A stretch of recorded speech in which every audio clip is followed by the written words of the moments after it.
Good morning, guys. My name is Tyler White. I know some of you, I don't know some of you, so I'm going to talk a little bit about myself real quick. I have grown up on Walpole Island, spent my entire life here. I only went away for 8 months when I went to college in Brantford. I went to Mohawk College, failed miserably, and came back home. Other than that, I've spent my entire life here.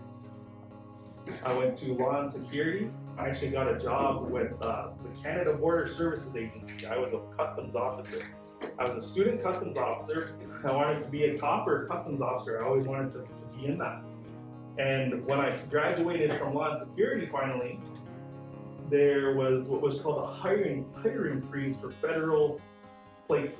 So I was out of work. I had a kid, I had my wife, and I didn't know what to do. While I was trying to figure out what was going to happen with life, I was working here.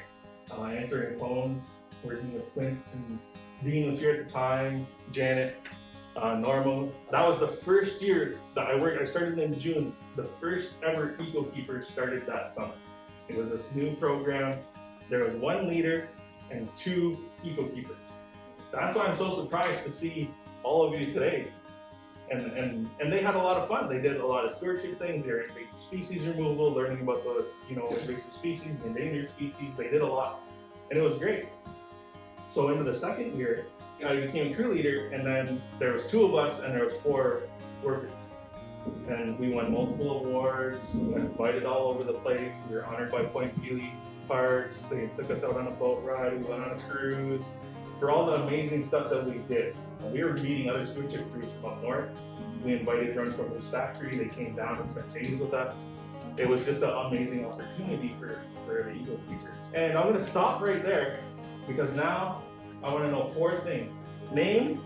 Jeffrey Lane. Stacey Belster, Aaron Blackford, Shannon Charlotte Myers. What grade you're going into? Grade 12. Grade 12. Grade 11. What do you want to be when you grow up? I want to go to be an ECE. I don't know what I want to be. I don't know what I'll be. Either want to do something with firefighting or fashion. I want to be either an EA, which is an educational assistant, or a teacher for like all the younger grades. Help in youth care, history teacher. I don't know. And your favorite movie? My favorite movie is Dazed and Confused. Shaun of the Dead. The Lost Boys. It's the Benchwarmers. So again, my name is Tyler White. I'm not going into any grade. My favorite movie, I have 2. Kill Bill and stuff. And the movie Up. I cry a lot. And when Up came out, we had just had our daughter. When they meet and they can't have kids, I was like torn apart, like right? And he was like, he stayed there forever. Like you built this life, and then so okay, the movie got really funny and everything, and then I got just hit with a hammer when he finds the book again, and that it was he thought it was empty because they didn't have kids and they didn't have this life. And then they had this amazing life together. Oh man, I'm getting emotional about it now. I just lost it. I think when you learn a person's favorite movie, it actually tells a lot about what that person needs because if you've seen the movie. What I was hoping to hear and what I did hear was I don't know really what I want to be yet, which is fine. And I think a lot of people get scared by that. Oh, I'm sorry, I should go back to my story. I got into the Eagle Keepers. I realized I worked good with youth, and I realized I enjoyed it. How many of you guys know Robin? Everybody? Yeah. She works at the HJC. Yeah. So she went on a maternity, and they posted her job for that year. And I went in there and I got it. I got the job. I was like, okay, and I got my foot in the door, and I started working with youth. But the first youth to ever meet me was Leah, and Leah really appreciated what Robin was doing for her. So when she went on maternity leave and Leah in grade 12 year, I showed up and Leah walked in that door and I was sitting in Robin's spot and she was like, "Who are you?"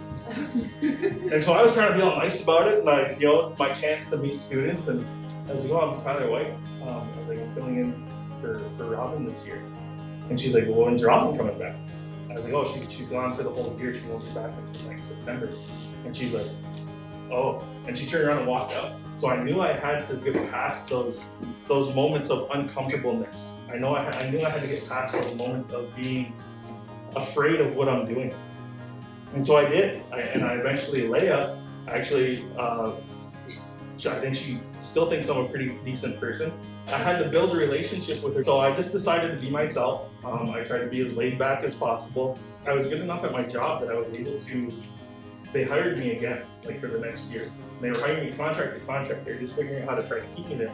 Until finally, I was able to be permanent there.